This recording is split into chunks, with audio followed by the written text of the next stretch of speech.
بسم اللہ الرحمن الرحیم۔ السلام علیکم۔ پروگرام اختلاف رائے کے ساتھ میں افتخار کاظمی اور امریکی صدر نے رات گئے ایک ہنگامی پریس کانفرنس کی ہے۔ جب سے ایران اور امریکہ کی جنگ شروع ہوئی ہے اس کے بعد سے یہ امریکی صدر کی پہلی باضابطہ پریس بریفنگ ہے جس میں انہوں نے بڑے اہم دعوے کیے ہیں اور کئی بڑے بڑے جھوٹ بھی بولے ہیں دنیا سے، ان سب پر بات کریں گے۔ اس کے علاوہ حکومت نے کفایت شہری مہم کے تحت سرکاری دفاتر کو ہفتے میں 3 روز بند رکھنے کا اعلان کیا ہے۔ اعلیٰ افسروں اور حکمرانوں کے بیرون ملک دوروں پر پابندی لگا دی گئی ہے، جبکہ اسکول 31 مارچ تک کے لیے بند کر دیے گئے ہیں۔ اس کے علاوہ لبنان کے شہر پر ممنوعہ سفید فاسٹ فوڈز کے استعمال کا انکشاف ہوا ہے۔ حزب اللہ کا اسرائیل میں فوجی ہیڈ کوارٹر پر ایک بڑا حملہ ہے اور عالمی منڈی میں تیل کی قیمتوں کو ریورس گیئر لگ گیا ہے۔ اس کے علاوہ اسلامی پاسداران انقلاب نے آبنہ ہرمز سے تیل لے جانے کے لیے ایک بڑی شرط عائد کر دی ہے۔ اس کے علاوہ متحدہ عرب امارات کا ہیلی کاپٹر تباہ ہو گیا اور اس میں 2 اہلکار شہید ہو گئے ہیں۔ ایران کا اسرائیل پر کلسٹر میزائل حملہ ہے اور فرانس نے تجارتی جہازوں کی حفاظت کے لیے آبنہ ہرمز میں سیکیورٹی اسکواڈ بھیجنے کا منصوبہ بنا لیا ہے۔ تو وزیر اعظم نے قوم کو بتایا ہے کہ پاکستان کے اندر صورتحال بڑی خراب ہے۔ قوم سے انہوں نے خطاب کرتے ہوئے کہا کہ مشرق وسطیٰ میں اس وقت جنگ کا ماحول ہے، بدقسمتی سے پورے خطے میں کشیدگی ہے، بڑی خراب صورتحال ہے، تیل قیمتیں اور بڑھ سکتی ہیں، آئندہ بھی چند روز میں پاکستان کے عوام کو ایک بڑے سرپرائز کا سامنا ہو سکتا ہے۔ تو جو ہی حالات بدلے تیل قیمتیں بھی تبدیل کر دی جائیں گی، لیکن اس وقت حالات بڑے خراب ہیں۔ عالمی منڈیوں میں تیل کی قیمتوں میں بے تحاشا اضافہ ہوا ہے، تو ہمارے پاس تیل قیمتیں بڑھانے کے علاوہ کوئی راستہ نہیں ہے۔ اب جو حکومت کرنے جا رہی ہے اس کے مطابق 50% ملازمین ورک فرام ہوم کریں گے۔ آئندہ 2 ماہ کے لیے سرکاری گاڑیوں میں 50% فی الفور کٹوتی کی جا رہی ہے، یعنی جو مراد پیٹرول وغیرہ ملتا ہے سرکاری گاڑیوں کو وہ کم کیا جا رہا ہے۔ تمام اسکولوں میں 2 ہفتے کی چھٹیاں دے دی گئی ہیں۔ وزیر اعظم نے کہا کہ ہم نے ایک اجلاس کیا جس میں بہت اہم فیصلے کیے گئے ہیں۔ وقت آ گیا کہ اشرافیہ آگے آئے، صاحب حیثیت لوگ آگے بڑھیں اور اس کے لیے آئندہ 2 ماہ کے لیے 60% سرکاری گاڑیوں کو ہم بند کر رہے ہیں۔ آئندہ 2 ماہ کے لیے وزراء، مشیران، معاونین خصوصی تنخواہ نہیں لیں گے۔ ارکان پارلیمنٹ کی تنخواہوں میں 25% کٹوتی کی جا رہی ہے۔ سرکاری محکموں میں گاڑیوں، فرنیچر، ایئر کنڈیشنز، دیگر اشیاء کی خریداری پر مکمل پابندی عائد کر دی گئی ہے۔ سرکاری افسران کے بیرون ملک دوروں پر بھی مکمل پابندی ہے۔ سرکاری اخراجات میں کمی کے لیے سیمینار ہوٹلوں کی بجائے سرکاری دفاتر میں منعقد ہوں گے۔ اس کے علاوہ انہوں نے مفاد پرست عناصر اور ظہیر اندوزوں کو خبردار کیا ہے کہ وہ موجودہ صورتحال سے ہرگز ناجائز فائدہ اٹھانے کی کوشش نہ کریں۔ ظہیر اندوزوں کے خلاف بلا امتیاز کارروائی ہوگی۔ وزیر اعظم نے کہا کہ آج دنیا کو نئے چیلنجز کا سامنا ہے، دنیا میں اتحاد بن رہے ہیں۔ اس نازک ترین موڑ پر پاکستان کو ایک مرتبہ پھر اتحاد، قومی یکجہتی، احساس اور ذمہ داری کی بڑی ضرورت ہے۔ تو پرائم منسٹر نے قوم کو یہ بتا دیا کہ ان کی حکومت ان مشکل ایام میں کیسے کام کرے گی، ورک فلو کیا ہوگا۔ ہفتے میں اب 5 دن کی بجائے 4 دن کام ہوگا تو چھٹیاں ہوگی 3۔ سرکاری اسکولوں میں بھی چھٹیاں کر دی گئی، بلکہ تعلیمی اداروں میں 2 ہفتے کی چھٹیاں تو طلباء کی ہوگی موجیں۔ تو یہ تو کیا ہے فیڈرل گورنمنٹ نے۔ اب صوبوں کی باری ہے۔ کل کے پی کے حکومت نے بھی اپنا پلان دے دیا تھا، اب پنجاب حکومت نے بھی اپنا پلان دے دیا کفایت شہری مہم کے حوالے سے۔ پنجاب کی سی ایم مریم نواز شریف نے صوبائی وزراء کے لیے سرکاری فیول مکمل بند کر دیا ہے۔ اب کسی بھی وزیر کو سفر کرنے کے لیے اپنی ذاتی جیب سے خرچ دینا ہوگا یا اپنی جیب سے اپنا ذاتی پیسہ استعمال کرنا ہوگا۔ سرکاری افسران کی گاڑیوں کے لیے پیٹرول اور ڈیزل الاؤنس میں بھی 50% کمی کر دی گئی ہے۔ اس کے علاوہ پروٹوکول گاڑیوں پر پابندی لگا دی گئی ہے۔ ناگزیر سیکورٹی کے لیے صرف 1 گاڑی صوبائی وزراء اور اعلیٰ سرکاری افسر کے ہمراہ ہوگی۔ ورک فرام ہوم پنجاب میں بھی ہوگا، صرف ضروری عملہ ہی دفتر آئے گا۔ پنجاب کے تعلیمی ادارے بھی فیڈرل پالیسی کے تحت 31 مارچ تک بند رہیں گے۔ اسکول، کالج، یونیورسٹیاں آن لائن کلاسز لے سکیں گے اور امتحانات شیڈول کے مطابق ہوں گے۔ ای بزنس کے تحت سروسز جاری رہیں گی۔ سرکاری امور اور دیگر کاموں کے لیے آن لائن اجلاس اور ٹیلی کانفرنس منعقد ہوگی۔ سرکاری آؤٹ ڈور تقریبات پر مکمل پابندی لگا دی گئی ہے۔ اور پنجاب حکومت نے ایک بہت بڑا ایونٹ جو اگلے چند دنوں میں ہونے والا تھا، ہارس اینڈ کیٹل شو کا ثقافتی تہوار، وہ بھی ملتوی کر دیا۔ تو پنجاب حکومت نے تو بہت ہی بڑا کام کیا ہے۔ ہارس اینڈ کیٹل شو اسی نوعیت کا ایک بڑا پروگرام ہوتا ہے جس نوعیت کی بسنت ہوتی ہے، تو اس کا کینسل کیے جانا بھی بتاتا ہے کہ پنجاب حکومت نے ایک بڑا سٹیپ لیا ہے۔ اس کے علاوہ پیٹرولیم مصنوعات کی مانیٹرنگ کے لیے ہر ضلع میں ڈسٹرکٹ پیٹرولنگ مانیٹرنگ کمیٹیاں بنا دی گئی ہیں۔ اس کے علاوہ جو ورک فرام ہوم ہے اس کے تحت صرف جو اضافی سٹاف ہے وہ دفاتر میں نہیں جائے گا مگر دفاتر میں کام بند نہیں ہوگا۔ نجی سیکٹر کو ورک فرام ہوم، غیر ضروری تقریبات نہ کرنے اور صرف ضرورت کے تحت ضروری اسٹاف بلانے کی ایڈوائزری ایشو کی جا رہی ہے۔ ٹرانسپورٹ کرایوں کی سخت نگرانی کی جائے گی، زائد کرائے وصول کرنے کے خلاف کارروائی ہوگی اور اشیاء خور و نوش کی طلب و رسد کی نگرانی کی جائے گی۔ افطار پارٹیاں کینسل کر دی گئی ہیں، کوئی سرکاری افطار پارٹی نہیں ہوگی۔ اس کے علاوہ مریم نواز نے عوام سے اپیل بھی کی ہے کہ بحرانی صورتحال کے پیش نظر عوام آؤٹ ڈور تقریبات منعقد نہ کریں، لیٹ نائٹ شاپنگ سے گریز کریں اور ضروری اشیاء کی غیر ضروری خریداری یا ذخیرہ نہ کریں۔ اس کے علاوہ بلوچستان نے بھی تمام اسکول اور جامعات کل سے 23 مارچ تک بند کرنے کا حکم دے دیا ہے اور اس کے تحت بلوچستان کے تمام تعلیمی ادارے، intermediate, degree, technical college, public sector, یہ سب بند رہیں گے۔ سندھ حکومت آج اپنا لائحہ عمل دے گی کہ وہ کفایت شہری مہم کے تحت کیا پلان لے کر آگے چلے گی۔ کے پی کے گورنمنٹ پہلے پلان دے چکی ہے، تو یہ ساری حکومتوں کو پلان آگے ہیں۔ کفایت شہری مہم جو ہمارے سامنے آئی ہے اس کے مطابق حکومتیں ان حالات میں کیسے کام کریں گی، یہ وہ پلان عوام کو بتایا گیا۔ اس کے تحت سرکار بہت سا پیسہ بچائے گی، پیٹرول کا پیسہ بچے گا، یہ جو سیکورٹی پہ پیسے خرچ ہوتے ہیں وہ بچیں گے، جو تقریبات باہر ہوتی ہیں وہ پیسے بچیں گے، بین الملک دوروں والے پیسے بچیں گے۔ تو حکومت ایک اچھا خاصا پیسہ بچا سکتی ہے، لیکن اس کا فائدہ کیا عوام کو ملے گا؟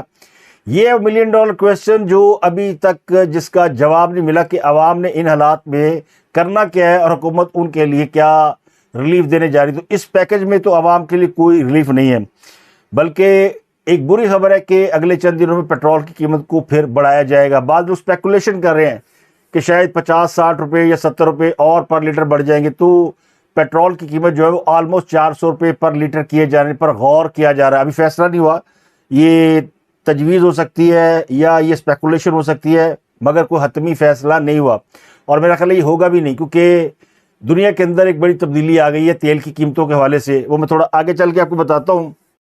لیکن لوگ اس بات کو اب محسوس کر رہے ہیں کہ حکومت نے اپنے لیے تو بڑے زبردست سٹیپ لے لیے لیکن عوام کے ریلیف کے لیے کوئی سٹیپ نہیں لیا۔ ان حالات میں عوام کو جو سب سے بڑی پرابلم ہے وہ ہے پیٹرول، اور جب یہ سارے کاروبار نصف رہ جائیں گے، لوگ باہر نہیں نکلیں گے، شاپنگ نہیں ہوگی، روپے کی سرکولیشن نہیں ہوگی، تو جو عام آدمی ہے، دکاندار ہے، ریڑھی والا ہے، تاجر ہے، یا جو روزمرہ کی دہاڑیاں لگاتے ہیں، ان کا کیا بنے گا؟ وہ کہاں سے کھائیں گے، کمائیں گے؟ ان کی عید کیسے گزرے گی؟ اور ان کے لیے حکومت نے کیا انتظامات کیے؟ ایک کوئی واضح پلان سامنے نہیں آیا۔ میرا خیال ہے حکومت نے سمجھ لیا کہ ہم نے بے نظیر کارڈ دے دیے ہیں، رحمت کارڈ بانٹ دیا ہے، ہر چیز دے دی ہے، تو اب پبلک کو کسی چیز کی کوئی ضرورت نہیں ہے۔ لیکن گزارش ہے کہ اس ملک میں صرف 1 یا 2% ایسے لوگ ہیں جن کو حکومت کی طرف سے فنڈ ملتا ہے، اور وہ فنڈ بھی ٹرانسپیرنٹ طریقے سے نہیں ملتا۔ جو زیادہ تر لوگ ہیں، جو سفید پوش طبقہ اس ملک کا سمجھا جاتا تھا، وہ سفید پوش رہا نہیں، وہ غریب ہو گیا۔ تو وہ غریبوں کی اپر کلاس ہے، وہ نہ کسی سے مانگ سکتے ہیں، نہ کسی سے کہہ سکتے ہیں، نہ کسی لائن میں کھڑے ہو سکتے ہیں، وہ بھی مشکل صورتحال کا شکار ہے۔ میں تھوڑی سی ایک مثال یہاں پہ دیتا ہوں آپ کو ایران کی۔ ایران پہ حملے ہو رہے ہیں، جنگ چل رہی ہے، ان کے تہران میں 4 آئل ڈپو جلا دیے گئے، اور بڑی دنیا کے اندر اس کے اوپر باتیں ہوئی کہ ایران کا تیل ختم ہو گیا، ایندھن کے ذخائر ختم ہو گئے، وہاں پہ اتنا دھواں ہے کہ تیزابی بارش ہوگی، لیکن جس پہ اللہ مہربان ہو اس کا کوئی کچھ نہیں بگاڑ سکتا۔ ایران کی مثال بڑی واضح اور سامنے ہے کہ ایران میں بارش ہوئی ہے اور وہ جو تیزابی بارش ہونی تھی وہ نہیں ہوئی، وہ ساری چھٹ گئی ہے۔ وہ دھوئیں کے بادل نظر آ رہے تھے کہ یہاں پہ تیزاب گرے گا، لوگ جل جائیں گے، تو ذرا سا بھی امپیکٹ نہیں آیا ایران کے اندر۔ دوسرا، ایران کے اندر تیل کی کوئی کمی واقع نہیں ہوئی، 4-6 گھنٹوں کے لیے تیل کی لمٹ مقرر کر دی گئی، کسی کو 5 لیٹر سے زیادہ تیل نہیں دیا جا رہا تھا۔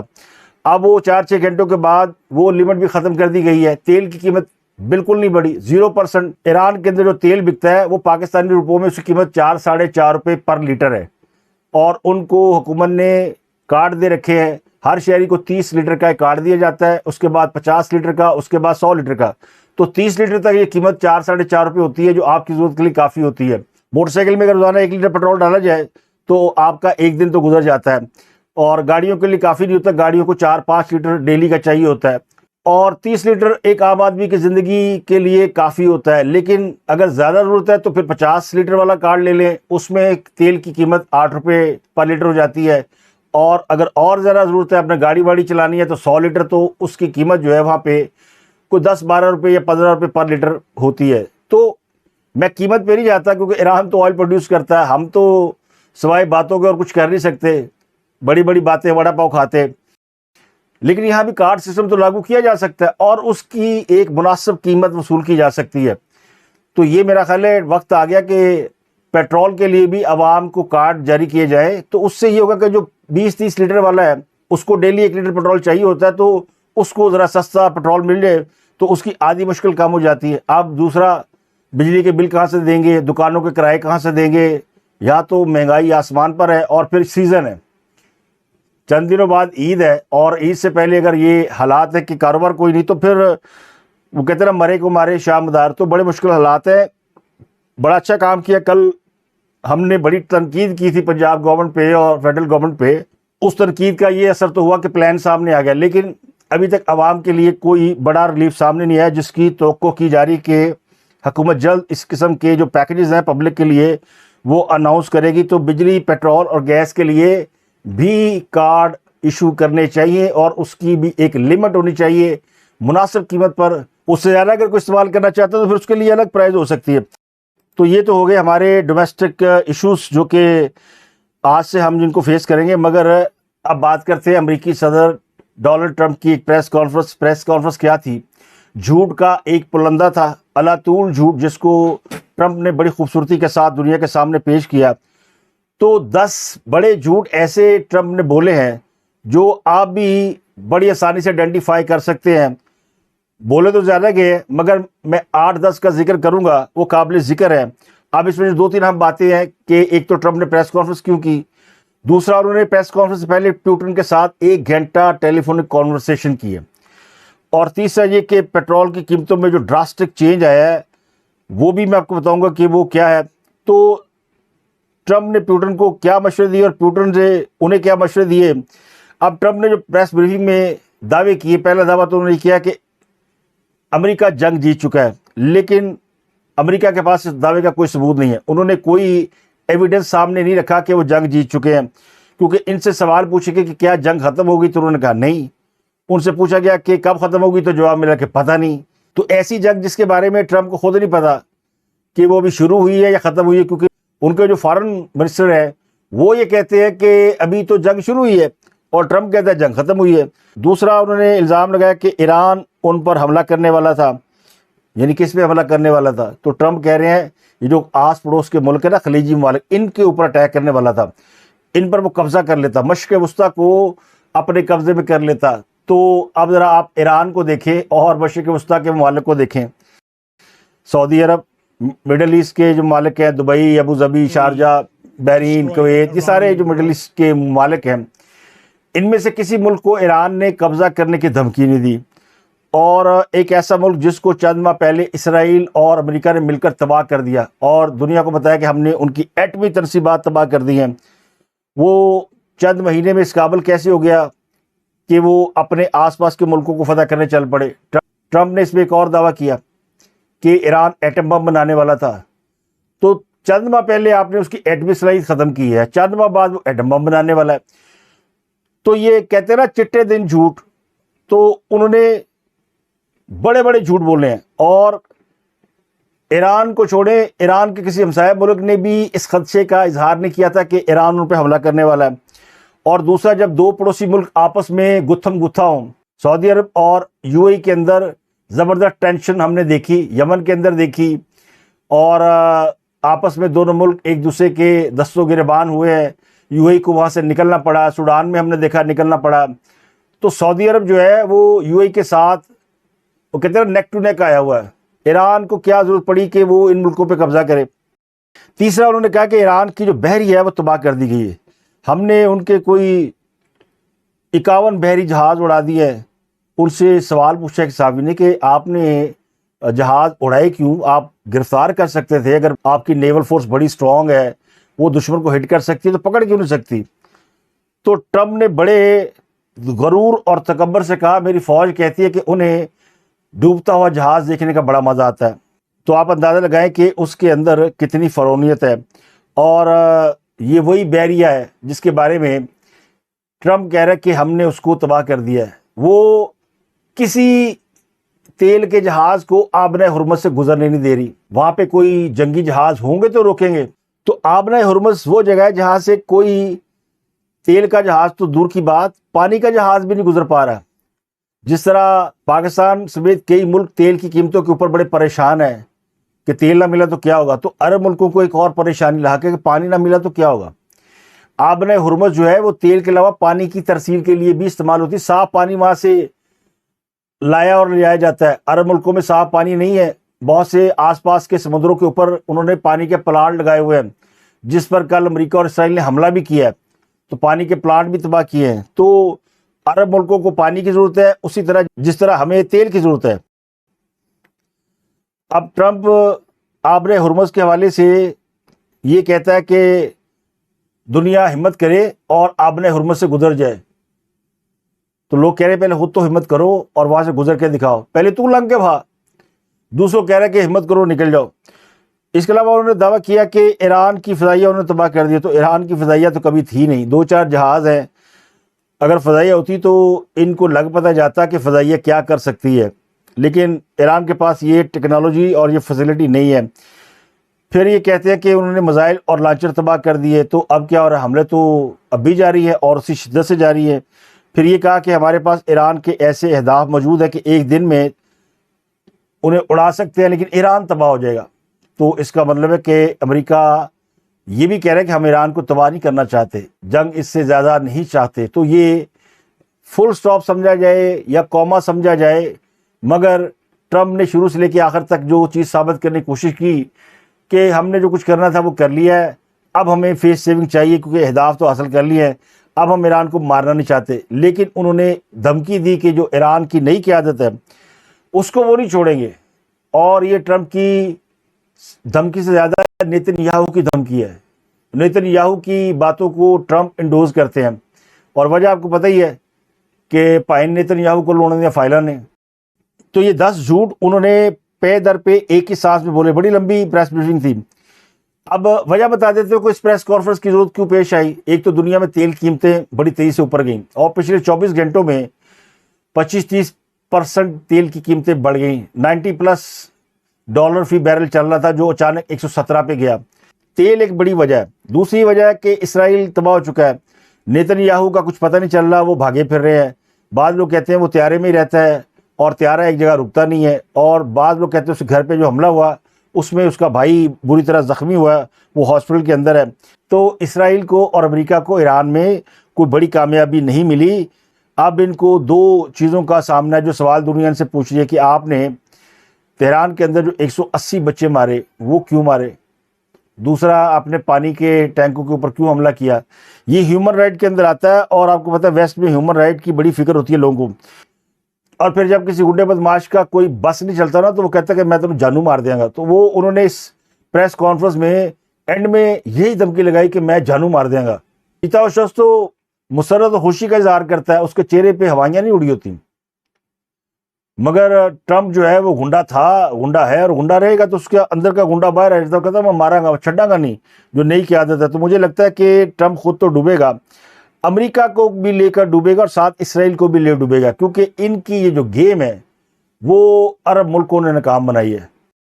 جو جنگ میں شامل نہیں ہوئے, خواہش تھی کہ شامل ہو جائیں لیکن ہوا نہیں. اگر یہ ہو جاتا یا آئندہ ہو جائے تو پھر امریکہ اپنے مقاصد حاصل کر سکتا ہے, ورنہ ابھی کوئی صورتحال نظر نہیں آتی. اب آ جاتے پیوٹن کے ساتھ اس کی کیا بات ہوئی. اس نے پریس کانفرنس میں خود بتایا کہ پیوٹن نے مجھے کہا جناب جنگ بند کریں, تو میں نے کہا پہلے آپ کریں, آپ بھی تو یوکرین کے اوپر چڑھے ہوئے ہیں. تو پیوٹن نے اسے بتایا کہ یوکرین کا مسئلہ اور ہے, ایران کا مسئلہ اور ہے. ایران کی ایک ٹریڈیشن ہے اور آپ نے ایران کے اوپر جو کچھ کرنا تھا وہ کر لیا, لیکن جو یوکرین والا مسئلہ ہے اس کے پیچھے یورپ کھڑا ہے, اور یورپ نے آپ کا بھی ساتھ نہیں دیا. نہ آپ کے غزہ امن بورڈ میں یورپ کے لوگ شامل ہوئے, نہ اس جنگ میں آپ کو اڈے دے رہے ہیں. تو ٹرمپ کو یہ بات لگی, لیکن اسے کہا پھر بھی اب کیا کیا جا سکتا ہے. یہ میں اندازہ لگا سکتا ہوں کہ اسے پوچھا ہوگا پیوٹن پائن ہنکی کریے, آپ کی جنگ کا تجربہ تو ہمارے سامنے ہے, ہم تو ایران میں پھنسے ہوئے ہیں. تو انہوں نے کہا آپ کو اسرائیل نے پھنسایا, تو آپ یہ کہیں ہم نے جو کرنا تھا وہ کر لیا. تو یہ ایک میسج ہوگا کہ اب امریکہ کچھ زیادہ کرنے کی خواہش نہیں رکھتا. تو یہ میسج ایکچولی ٹرمپ نے دینا تھا جو اس نے اس بھونڈے طریقے سے دیا جس میں اس نے کامیابیوں کے دعوے بڑے کیے اور ان دعووں میں جو جھوٹ بولے. ظاہر دنیا پکڑ لیتی ہے. ایران اگر ایٹم بم بنا سکتا ہوتا یا بنانے کی طرف جا رہا ہوتا تو کسی ایک آدھ میزائل کے اوپر وہ وار ہیڈ رکھتا اور دھڑام سے مارتا اور دنیا دیکھ لیتی کہ کیا ہوا, لیکن ایسا کچھ نہیں ہوا. تو اب جو ٹرمپ کی جو پریس کانفرنس ہے نا, پچھلے چند مہینوں میں جو 2-4 بڑی جھوٹی پریس کانفرنس ہوئی ہیں ان میں سے ایک ہے. ایک آدھ جھوٹی پریس کانفرنس جو ہے ہمارے پڑوسی مودی صاحب بھی کر چکے ہیں, وہ بھی اس قسم کی بونگیاں مارتے ہیں. اب آپ کو تیل کے حوالے سے بتا دیتے ہیں. مشتبہ خامنہئی کی تعیناتی کی خبر آئی کہ ان کو ایران کا سپریم لیڈر بنا لیا گیا, تو تیل اچانک اوپر گیا. 117 کا ہدف اس نے ٹچ کیا تو دنیا کے کان کھڑے ہو گئے, کہتے ہیں دھواں نکلنا شروع ہو گیا کہ ایک ہی بنے ہیں. پھر یہ خبر آئی کہ ہنگامی صورتحال کے لیے جو تیل دنیا نے ذخیرہ کر رکھا ہے وہ بین الاقوامی منڈی میں لایا جائے گا تاکہ قیمت کم ہو سکے. تو تیل نیچے آیا اور کل رات کو تیل قیمت جو ہے وہ 117 سے $97 پہ آ گئی. اور پھر جب ٹرمپ کا بیان آیا, یہ جو ٹرمپ نے اتنی لمبی چھوڑی ہیں, اس کے بعد یہ تیل اس وقت جب میں بات کروں آپ سے $84 فی بیرل ہے. تو یہ سب کچھ 24 گھنٹوں سے بھی کم عرصے میں ہوا ہے. تو ایک ہی دن میں 30% بڑا اضافہ ہونا اور 30% سے زیادہ نیچے آنا, یہ بہت ہی ڈراسٹک چینج ہے. کرونا کے بعد عالمی منڈی میں پہلی مرتبہ تیل $100 فی بیرل کراس کیا, تو اب اس کو واپس لایا گیا ہے. اور G7 ممالک کا بڑا اہم کردار ہے جن کا کل اجلاس ہوا تھا فرانس کے زیر صدارت. تو انہوں نے فیصلہ کیا تھا کہ جو ہم نے تیل کے ذخائر رکھے ہیں وہ باہر نکالتے ہیں. تو ورچوئل اجلاس تھا. اس اجلاس میں جو اشارے دیے گئے اس کے بعد تیل گرنا شروع ہوا اور ٹرمپ نے اس پہ بڑی کاری ضرب لگائی ہے اور پریس بریفنگ کر کے ایک پریسر دے کے انہوں نے معاملہ نپٹا دیا اور تیل کافی حد تک نیچے آ گیا. اور یہ پاکستانیوں کے لیے بھی اچھی بات ہے کیونکہ کل پرائم منسٹر نے ساڑھا تراغ کرتا کہ تیل کی قیمت آئندہ بھی بڑھ سکتی ہے. تو میرا خیال ہے ان کو یہ اطلاع مل گئی ہوگی کہ جو عالمی منڈی میں تیل ہے وہ بھائی جان پرانی قیمت کی طرف واپس آ رہا ہے. تو خدا دا واسطہ 55,000 روپے واپس لو. بڑی بےزتی ہو رہی ہے اور بڑا توا لگ رہا ہے گورنمنٹ کا. دنیا میں کسی اور ملک نے اتنا بڑا اضافہ نہیں کیا. پاکستان نے آئل قیمتوں میں تقریباً 21% اضافہ کیا ہے. جو گلوبل پورٹ ہے اس نے بتایا کہ ایران جہاں جنگ ہو رہی ہے وہاں پہ کوئی اضافہ نہیں ہوا. امریکہ میں 5.88, چین میں 5%, جرمنی میں 3.75, ترکی میں 4.88, برطانیہ میں 3.93, سعودی عرب میں 6.45 اور UAE میں 4.62% اضافہ ہوا ہے. بھارت اور افغانستان نے آئل قیمتوں میں 0% اضافہ کیا ہے. بنگلہ دیش میں 4%, نیپال میں 2% اور سری لنکا میں 1.37% اضافہ ہوا ہے. اور ہمارے یہاں کیا ہوا ہے, یکنا شد 21% شد 21% اضافہ. تو یہ بہت ہی خوفناک بات ہے جو کہ حکومت کی کریڈیبلٹی کے اوپر ایک بڑا کوشچن مارک بن کر سامنے آئی ہے اور اس حوالے سے حکومت پر بڑی شدید قسم کی تنقید ہو رہی ہے.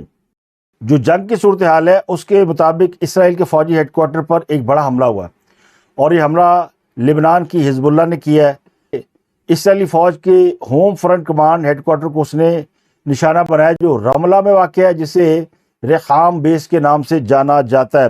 اس کے علاوہ حملے میں ایک سیٹلائٹ مواصلاتی اسٹیشن کو بھی نشانہ بنایا گیا جو حائلہ میں بیت الشمیس میں واقع ہے. ایران نے بھی اسرائیل کے وسطی علاقے کو نشانہ بنایا ہے اور کلسٹر حملہ کیا جس میں کئی ہلاکتیں ہوئی ہیں. لیکن جو ہیومن رائٹ واچ ہے HRW, اس نے ایک رپورٹ جاری کی ہے جس میں کہا گیا کہ اسرائیل نے لبنان کے رہائشی علاقوں پر حملے میں سفید فورس کا استعمال کیا جو بین الاقوامی انسانی قانون کی خلاف ورزی ہے. تو 7 تصاویر جاری کی گئی ہیں جس کے مطابق یخمور کے رہائشی قصبے میں سفید فورس گولہ باری میں کئی گھروں کو آگ لگنے کے واقعات دکھائے گئے ہیں. تو یہ پچھلے 3-4 روز میں جو لبنان کے اندر حملے ہوئے اس میں کئی گھروں میں آگ لگی تھی. تو وجہ بتائی گئی ہے کہ وہاں پہ گندک کا جو صفوف ہے فاسٹ فورس وہ پھینکی گئی ہے جس سے فوری آگ لگ جاتی ہے.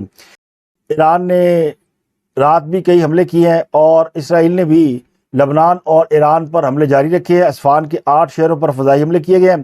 نجف آباد میں بمباری کی گئی ہے, درجنوں افراد شہید ہیں. لبنان میں رہائشی عمارت کو تباہ کیا گیا جس میں 20 افراد شہید ہوئے ہیں. کیونکہ ایران اور لبنان پر یکساں حملے کیے جا رہے ہیں۔ لبنان میں بھی تقریباً 400-500 لوگ مارے گئے ہیں اور ایران میں تقریباً 1500 لوگ جامع شہادت نوش کر چکے ہیں۔ امریکی میڈیا کے مطابق تازہ حملوں میں فوجی اڈوں، میزائل لانچر اور پاسداران انقلاب کی تنصیبات کو نشانہ بنایا گیا ہے، لیکن جو قرب و جوار کے ممالک ہیں ان پر حملوں کی شدت میں کمی واقع ہوئی ہے، جو میں نے آپ کو بتا دیا تھا کہ اس کی وجہ کیا ہے۔ اس کے علاوہ ایران کے جو پاسداران انقلاب ہے انہوں نے ایک بڑی زبردست آفر کی ہے، وہ کہتے ہیں رمضان آفر۔ وہ آفر یہ کہ آبنہ حرمت سے اگر کسی ملک کو گزرنا ہے، خاص کر جو یورپ کے یا عرب کے ممالک ہیں، تو وہ اسرائیل اور امریکہ کے سفیروں کو اپنے ملک سے نکال دیں تو آبنہ حرمت ان کے لیے کھول دی جائے گی، وہ آرام سے اپنے ملکوں کو تیل سپلائی کر سکتے ہیں۔